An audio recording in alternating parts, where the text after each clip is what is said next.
Now, over the past few months, I've beaten most of Rockstar Games' 3D Grand Theft Autos, GTA 3, Vice City, San Andreas, and Liberty City Stories. And of course, Vice City Stories was obviously going to be a no-brainer for me. Now, Vice City Stories is a very interesting title. It's unfortunately one of those Rockstar games that they released back in 2006 and kind of just forgot about and moved on. And as they moved on, the world kind of just moved on as well, causing the game to be very, very underappreciated. And honestly, a big reason why that's the case is simple. When Liberty City Stories dropped on the PSP back in 2005, a year after San Andreas came out, it blew everyone's mind to be able to play a full 3D Grand Theft Auto on a PlayStation Portable, which ultimately became the biggest incentive to play Liberty City Stories on the PSP. And by the time Vice City Stories came to the PSP back in 2006, it kind of just lost its novelty. Now, I gave myself a little over a week to play Vice City Stories, and I specifically gave myself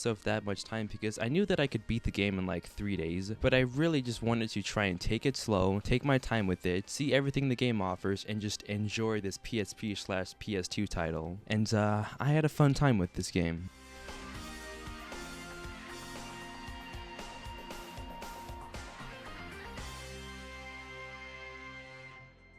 Now, it's been about 7 months since I played the original Vice City for the first time, and I mentioned and pointed out how everything about that map is just a perfect reimagination of South Florida in the 1980s, from the style, the music, and drugs. Not that I would know anything about that era, but even though the two games both have the exact same map and nothing has really changed about it, and I don't know if this was just me, but when I started playing Vice City Stories, I do not remember Vice City looking this good. And I'm not talking about the literal graphic, they're still PS2 graphics. But when I was driving around, I just noticed how everything looks so much more enhanced in terms of its vibrant, classic neon saturated 80s colors. Like when you're driving around and the sun is setting with the palm trees in the distance, I mean, it really sets the mood. At nighttime, driving through downtown with the lights lit up looks absolutely beautiful. And I can only imagine how Vice City and GTA 6 will look if this 2006 PSP game can look this good. I mean, I remember I spent like 20 minutes just aimlessly driving around and listening to the radio stations. Just everything about the game's aesthetic is just so much more 80s than Vice City in a way, which isn't discrediting Vice City at all, but I just believe Vice City in this game aesthetically improved on the city itself in a major way. But I hate to be that guy, but there is one criticism that I've always had with the map itself. Although I love Vice City and it's one of my favorite locations of the 3D universe, and I'm sure a lot of people can agree, I never exactly loved how Rockstar made Vice City Beach literally 1/4 of the entire map. And when you go there, there's barely any NPCs and literally nothing to do. And no, I'm not saying that it has to be packed like Grand Theft Auto 6. I mean, the city itself was literally created back in 2002, and this game was made for the PSP. So of course they couldn't just drop 200 civilians in it. But I think they could have just at least shrunken the beach just a little bit and not make it ridiculously massive, because at the end of the day, there's virtually no incentive to visit Vice City Beach because there's literally nothing to do there. All of the action and drug business happens in the heart of the city. But that's just a personal preference I've always had, and I know Vice City and Grand Theft Auto 6 won't have this issue. Now, one thing that hasn't changed about Vice City Stories, and something that I think has gotten a little bit worse, is its controls. Now, let me say this really quickly. I think like one of the most coolest and interesting parts of this entire like video's playthrough was I was able to play Vice City Stories on my computer with my controller by emulating it, and it just felt so cool to be able to play a PSP game with a controller. And I thought that playing with a controller would make it feel a little bit easier, which I think it did a little, but literally within like my first 20 minutes of playing this game, God, the controls are awful. Let's start off with the driving. They're not really different from the previous Grand Theft Autos. Cars still feel like they're made out of plastic. When you're driving and your car clips something small, you completely lose control of your car. And I literally tested this out, and I do think cars are made out of plastic because you can literally just push your car by running into it, which is just so funny to look at. You still can't flip your car over, but then again, you couldn't flip your car either in Grand Theft Auto 4. Vehicles still have terrible durability. After like 4 hits, my car will start smoking and eventually blow up, which is a pain in the ass during missions. I will say though, shooting definitely feels much better than the original Vice City, as it took San Andreas' auto aim mechanic, because the 3D Grand Theft Auto free aim is complete dog shit. I mean, I try to use the free aim, but it's just like, it's not practical and it's just not good. I also ran into a very weird issue with this game where I couldn't exactly like turn the camera angle like how it came with the right trigger on a controller. And apparently if you're playing with a controller, you can't use the right trigger to move the camera angle. Instead, you have to hold LB and then move it with the left analog stick, which was very bizarre. And I don't even know how you do it on a PSP. And it's also not like you can move it while running. You have to completely stop and then you can move it, which is obviously just not practical in gameplay. Melee combat in this game hasn't really changed. It's still atrocious and somehow feels worse than Vice City in a way. Enemies can just stun lock you with melee, which is very annoying because you're just stuck there and can't do anything. And now that I think of it, Grand Theft Auto hasn't really been known to have great melee until like Grand Theft Auto 4 came out, since it was built on a completely brand new engine. And it's weird because as a 17-year-old, I'm like, wow, people had to put up with this shit? No way I could do that. But all these odd and janky mechanics were stuff that I knew and had a feeling going into this game, and that was what I was ready to embrace. And I also forgot to mention, but Vice City Stories as a whole just has much better quality of life features, like the game's brand new empire building system, where you can buy and purchase different businesses throughout the map by destroying previous local gangs' property and claiming them as your own, which once you do purchase the property for yourself, you can choose to convert it to a strip club, prostitution, smuggling, loan sharking, or robbery. There's probably another one, but I forgot it, which you can also do a series of missions to develop your businesses more. And this is literally like one of, and if not the best way to make money in this game, because although you earn a little bit of cash through story missions, you're only making like $1,000 to $2,000, while with the Empire businesses you are making like $50,000 in game passively by doing literally nothing. You get paid every day at 1600, and you can literally speed this process up by just reloading your game by saving it a bunch of times. And I just love this feature because it signifies that you have completely taken over Vice City and your empire has now spread throughout the entire city. And I really wish Rockstar incorporated this into their later Grand Theft Autos. I know GTA Online has it, but I don't think any Grand Theft Auto has done it in story mode alone. Correct me if I'm wrong. And also, like, GTA Online is not real Grand Theft Auto. Now, it obviously doesn't come without its flaws and annoyances, like the game constantly forcing non-stop attacks on your empires from other gangs. And I'm not talking like 1 or 2 attacks every so often. No, I'm literally saying you can get the message that one of your businesses is under attack, and when you go to stop the attack, another one appears. So you drive to that location to stop it, and then right after you stop it, another one appears. And then another one appears right after that, because enemies in this game can just respawn rapid fire. And then another one appears, and then another.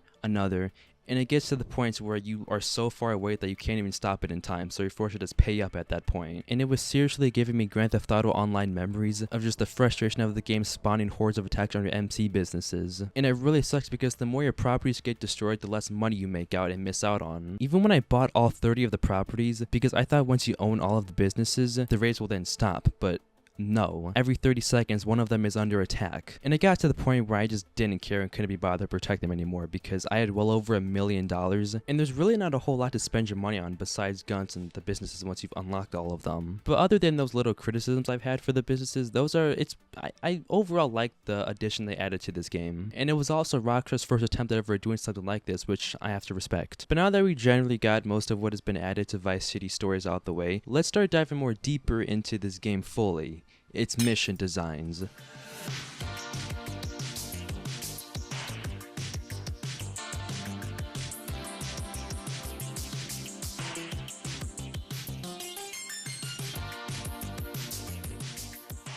Now, if you don't know, Vice City Stories was developed by Rockstar North and Rockstar Leeds being the main developers for this game. And honestly, I can say that after beating Vice City Stories, it seems like Rockstar Leeds' priorities were very clear. Have most of the missions be either time-based or having to protect someone while enemies are following you, or have just an absurd amount of enemies with what it seems like aimbot shooting at you from all directions, or just have all 3 of them into one mission. Half the time you're also quite literally fighting the camera, because again, you can't just move it with the right trigger because of just the PSP's design of not having that right analog stick. And by the time you change the angle of the camera, half your health is already gone. Let's look at the mission Jive Drive. It starts out with Vic Vance and Lance Vance escaping from the Cholos attacking them, and basically you have to just shoot your way through it and make sure that the car doesn't take any damage because it will blow up and you will fail the mission. And this part was already difficult enough because Lance Vance drives hella slow for some reason, and all of these enemies are shooting at you from all angles. But after I got past this part, I had to go through another massive shootout, and on top of that, you have to babysit Lance Vance because for some reason he can't protect himself and only I can. And after you successfully get past that part, you then have to drive Lance Vance back to his hospital with a 2-star wanted level. Now, up to this point, that was like one of the first hard mission I had to go through.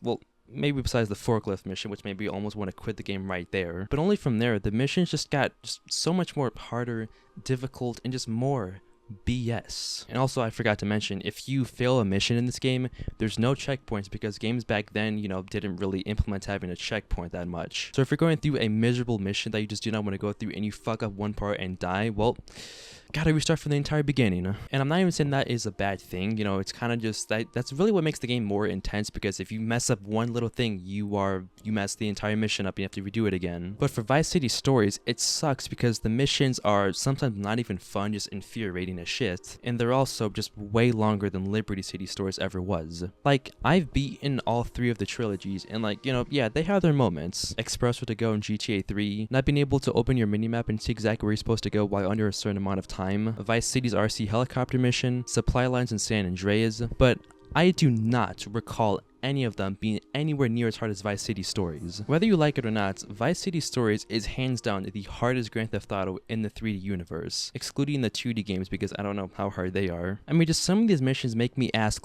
did the developers even test the game? And if they did they just have a shit day at work? Because some of them just seem insane to mankind. One of the missions has you blowing up antennas so the DEA doesn't track you down, and while you're doing that, your wanted level continues to increase until it eventually hits 5 stars. And trying to evade police with a 5-star wanted level is borderline impossible. That's another thing. The cops in this game are so annoying and ruin everything.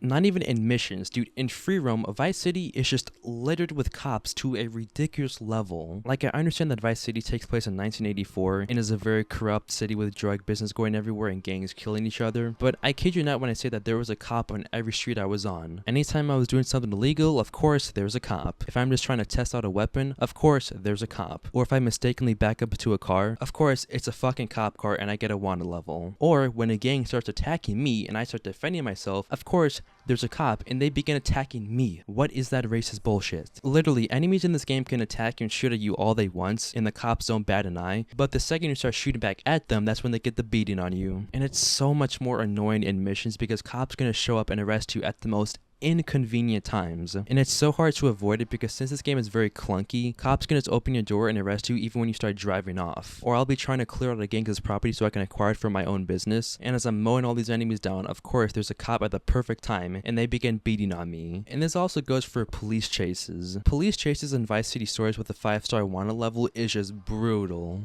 What is this? The AI for them is just so damn aggressive and they are just ramming into you. When you're driving, cops gonna spawn out of thin air and just crash right into you, and with the terrible durability, your car is going to start smoking very, very fast. The cops were getting so unbearable in this game that I was literally considering modding my game out to specifically tone down law enforcement in this game. I don't know if anyone can relate to this, but the meme where it's first day of school, you're excited, good spirits, ready to crack this down, and then by the end of the year you just want to die. That's kind of how I felt with Vice City Stories in a way. I was just wondering when the hell would this end? Don't get me wrong, I love this game and I would very much replay it again, but at the same time, I can only handle so much BS, Having 50 enemies shooting at me from all angles and me having to fight the camera half the time, or just sometimes the game just not working. I'll be having to escort Vance somewhere and he'll just get stuck, and I have to suffer for it because of his shit driving skills. Or if we have to clear out multiple gangs in a certain amount of time, because of course every mission in this game is timed, some of the enemies will just get stuck behind a wall, and the AI for them is dumb as rocks, so when I go to them, they'll just be running into the wall. And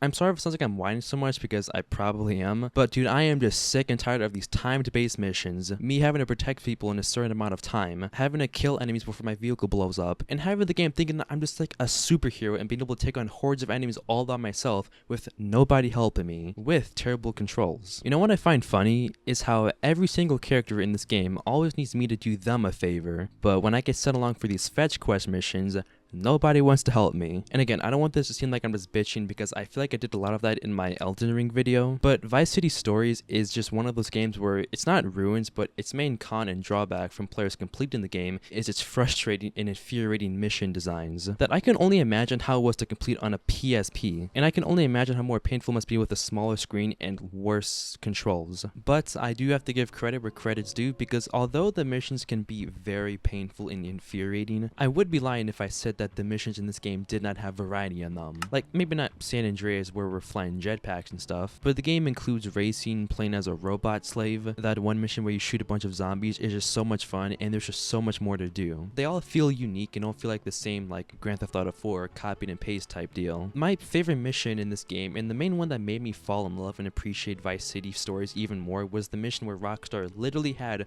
Phil Collins' Air Tonight concert in the game. And why do I love it? Well, it was like the only mission in the game where I could just relax and enjoy myself. I mean, there's a little work you have to do, like making sure that the enemies don't, you know, sabotage Phil's concert by cutting down the power lines. But other than that, the mission is really meant for the player to just enjoy it and breathe for a second, which is just a beautiful change of pace. And funny story, when I was playing through the mission and I kept saying his name and I kept hearing his voice and it sounded so familiar, I was like, what's Phil Collins doing in Grand Theft Auto? And I was convincing myself that it was just someone else playing as him to honor him, but I know I looked up and literally Phil Collins is playing himself in Grand Theft Auto Vice City Stories, which I think is just so cool that Rockstar did that. Hi, Vic. What do you think of the show? Killer! Cheers.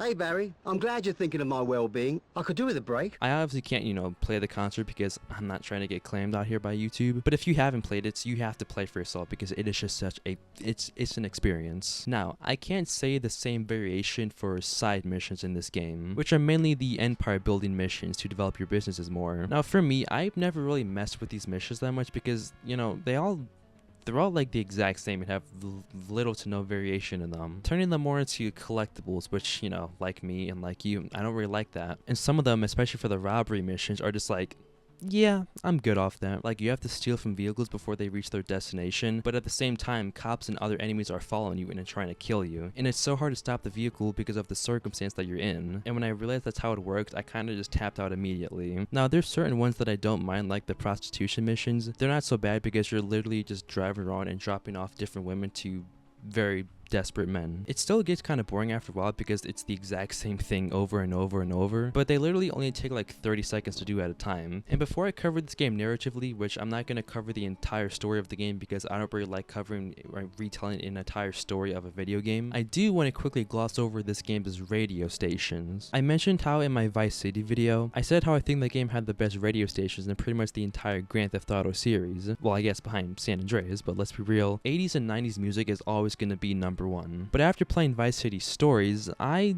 don't know. Vice City Stories soundtrack for me is on a whole nother level with a new set of artists. Fresh FM, my personal favorite radio station in the entire game. I mean, it has Art of Noise beatbox, enough said. Again, I wish I could play it, but I don't want to get copyright claimed or striked on this video. But I think in general, and I think a lot of people can agree, when it comes to music and just the score, Rockstar has always nailed it countless times, and just their general taste in music. And just music is always going to elevate a game's experience a whole lot more. Alright, I'm starting to lose my voice now, so let's wrap this video up. So now onto the story. Is the writing of this game good?